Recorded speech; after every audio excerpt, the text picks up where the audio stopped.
Morning dear student. मैं BSc part 2 के विद्यार्थियों के लिए थर्मोडायनामिक्स एंड स्टैटिस्टिकल मैकेनिक्स का क्लासिकल स्टैटिक्स, जिसमें मैक्सवेल बोल्ट्जमैन स्टैटिक्स को हम पढ़ेंगे, के बारे में आज बात करेंगे। स्टैटिस्टिकल मैकेनिक्स क्या चीज है? स्टैटिस्टिकल मैकेनिक्स एक ऐसी पद्धति है या सांख्यिकी यांत्रिकी एक ऐसी पद्धति है जिसके द्वारा निकाय के स्थूल गुणों का अध्ययन निकाय के अति सूक्ष्म गुणों के रूप में किया जाता है। इसका जो सामान्य स्वरूप है वो यांत्रिकी पर निर्भर नहीं करता है। चिरसम्मत और क्वांटम सांख्यिकी यांत्रिकी दो प्रकार की सांख्यिकी यांत्रिकी है। चिरसम्मत सांख्यिकी में हम मैक्सवेल बोल्ट्जमैन सांख्यिकी को पढ़ते हैं।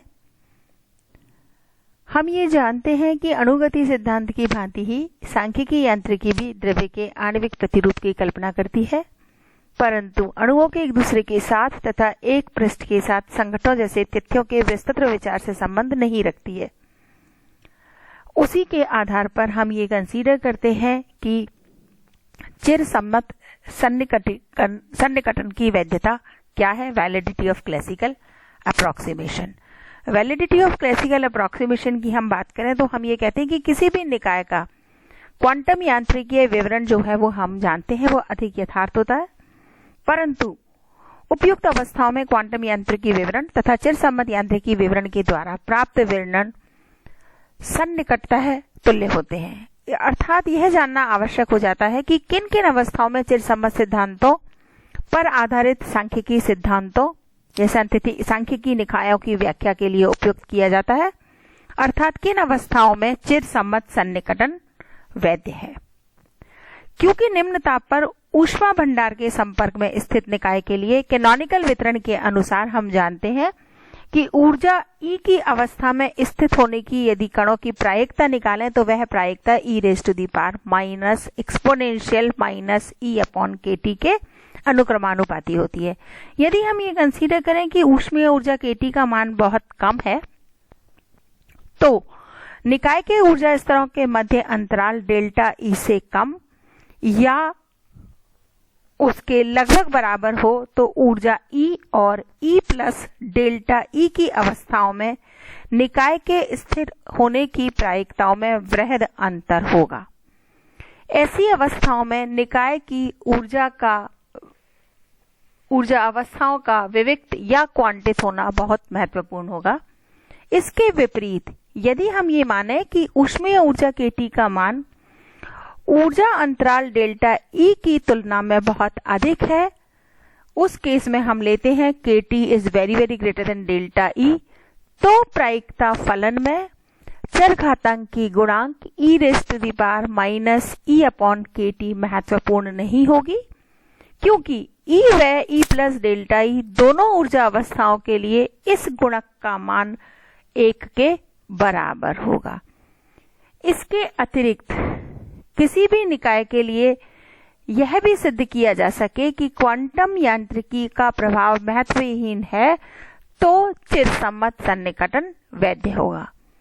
क्वांटम यांत्रिकी के अनुसार चिरसम्मत सिद्धांतों की वैधता पर मूल प्रतिबंध हाइजेनबर्ग के अनिश्चितता सिद्धांत से प्राप्त होता है, जिसके अनुसार स्थिति निर्देशांक Q व उसके संगत संवेग निर्देशांक T के एक साथ मापन में उनकी अनिश्चितताओं के परिमाणों डेल्टा Q व डेल्टा P का गुणनफल सदैव h क्रॉस या h/2π से ज्यादा होता है। अर्थात हम लिख सकते हैं गणितीय रूप में delta Q into delta P is greater than और इक्वल टू 2π। चिरसम्मत सिद्धांतों के अनुसार किसी कण की स्थिति व उसके संवेग का अनंत यथार्थता के साथ वर्णन संभव है। माना कि संवेग P के किसी कण की स्थिति की हम व्याख्या करना चाहते हैं तो क्वांटम यांत्रिकी के प्रभाव को नगण्य बनाने के लिए हम यह जानना चाहेंगे कि इस कण की स्थिति को कम से कम कितनी दूरी में स्थानीकृत कर सकते हैं। मान लो हम ये कंसीडर करें कि वह न्यूनतम दूरी हम S से प्रदर्शित करें तो चिर सम्मत विवरण वैध होगा यदि SP is greater then H होगा, where delta Q is equal to S for minimum S and delta P maximum is equal to P. अर्थात S is greater than, very greater than H cross upon P, और H is again very greater than H upon P, और S is greater than lambda, where lambda is de Broglie wavelength because lambda is equal to H upon P. इस प्रकार quantum प्रभाव नगण्य होंगे यदि न्यूनतम प्रयुक्त दूरियों S कणों की डी ब्रॉगली तरंग दैर्ध्य की तुलना में बहुत अधिक है। इन अवस्थाओं में कणों का तरंग स्वरूप महत्वहीन होगा, अर्थात हम ब्रीफ में कह सकते हैं कि चिर सम्मत सन्निकटन वैध होगा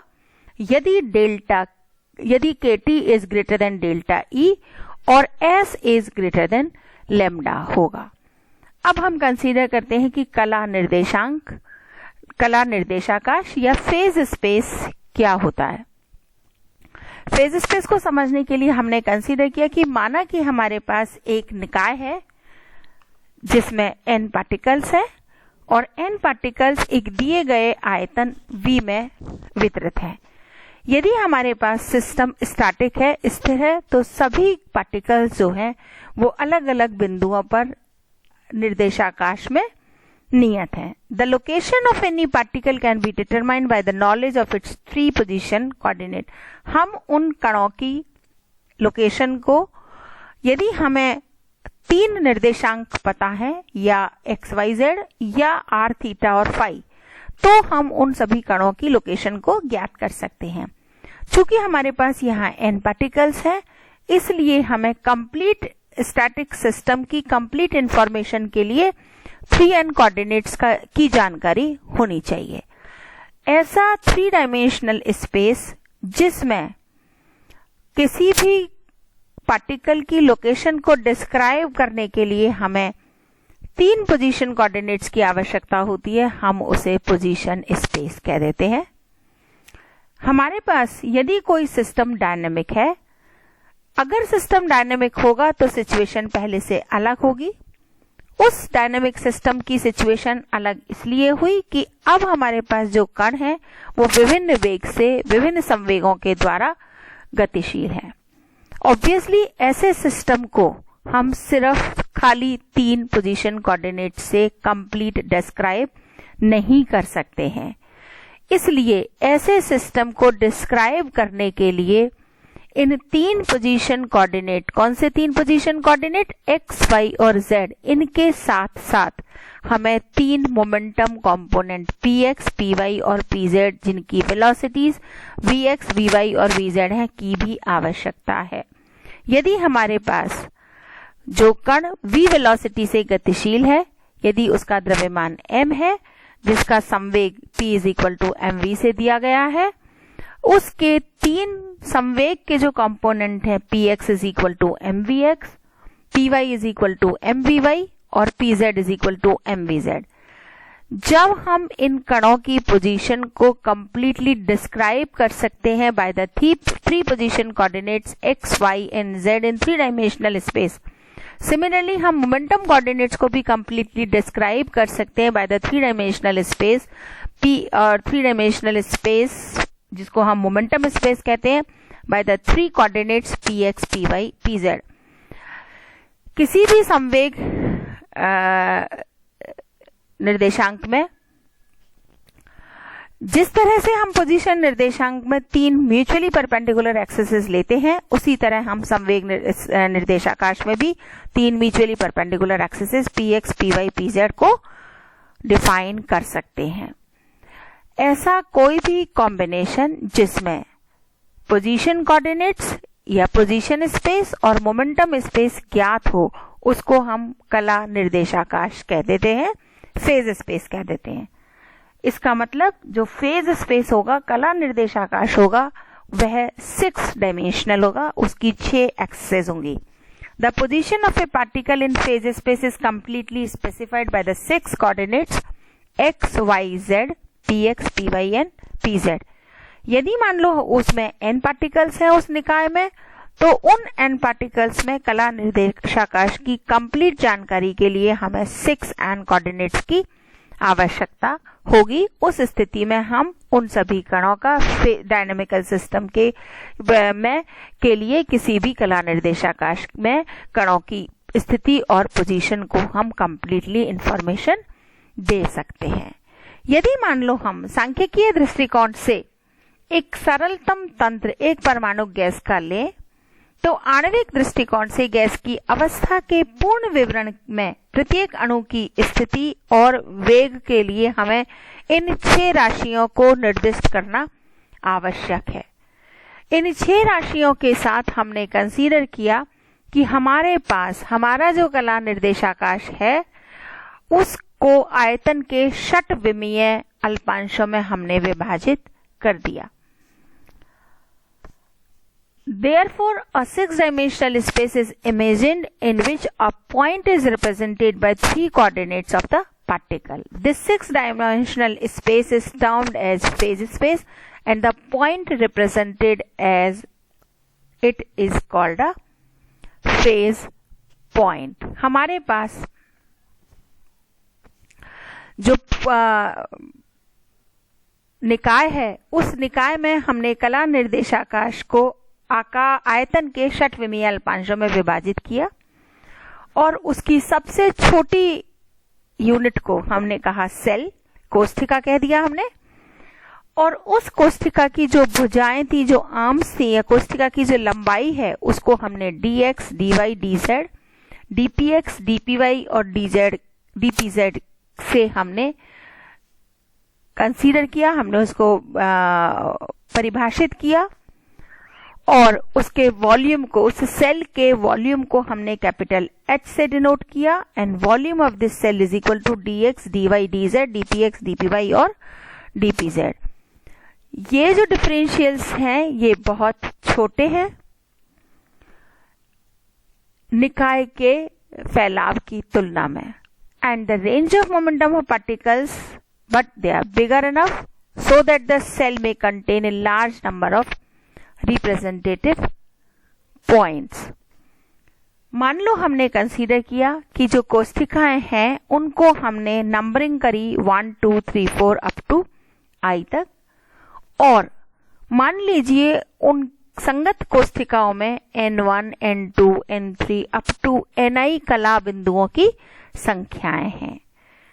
उस स्थिति में हमने निकाला कि यदि प्रति एकांक आयतन कला बिंदुओं की संख्या या कला निर्देशाकाश में घनत्व यदि हम निकालें, जिसको हम रो से रिप्रेजेंट करते हैं, तो हम लिख सकते हैं rho is equal to Ni upon H और Ni is equal to rho H।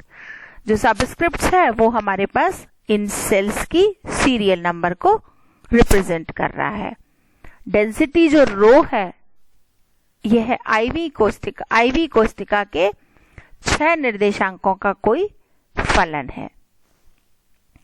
यदि हम कंसीडर करें कि किसी निकाय में स्वतंत्र कोटियों की संख्या F है, अर्थात उसका वर्णन F स्थिति निर्देशांकों Q1, Q2, Q3 up to QF, संगत संवेग निर्देशांकों P1, P2, P3 up to PF के द्वारा यदि किया जाता है, तो निकाय की किसी अवस्था को 2F विमीय कला निर्देशाकाश में बिंदु Q1, Q2, Q3 up to QF से P1, P2, P3 up to PF के द्वारा निरूपित किया जाएगा।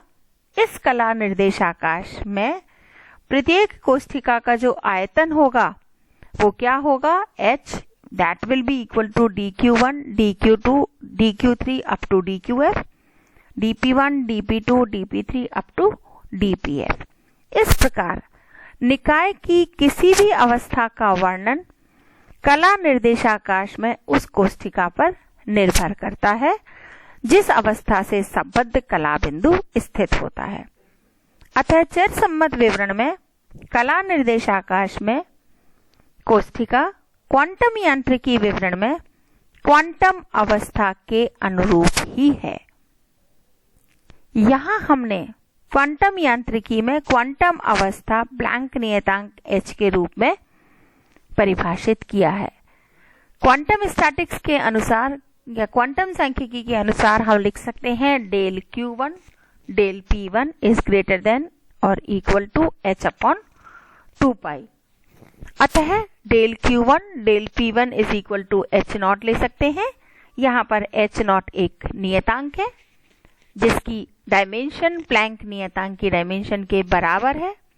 इसके आधार पर ही हम आयतन h को लिख सकते हैं g h not f, where h naught f is a minimum volume in phase space and g is a number of states in cell। g कोशिकाओं के स्तरों की संख्या है।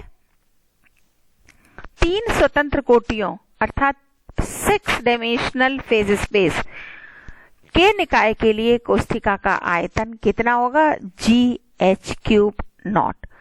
इस कला निर्देशाकाश की परिकल्पना को स्पष्ट करने के लिए हमने एक एग्जाम्पल लिया कि मान लो हमारे पास एक विमीय आवर्ती दोलक की गति को हम कंसीडर करें।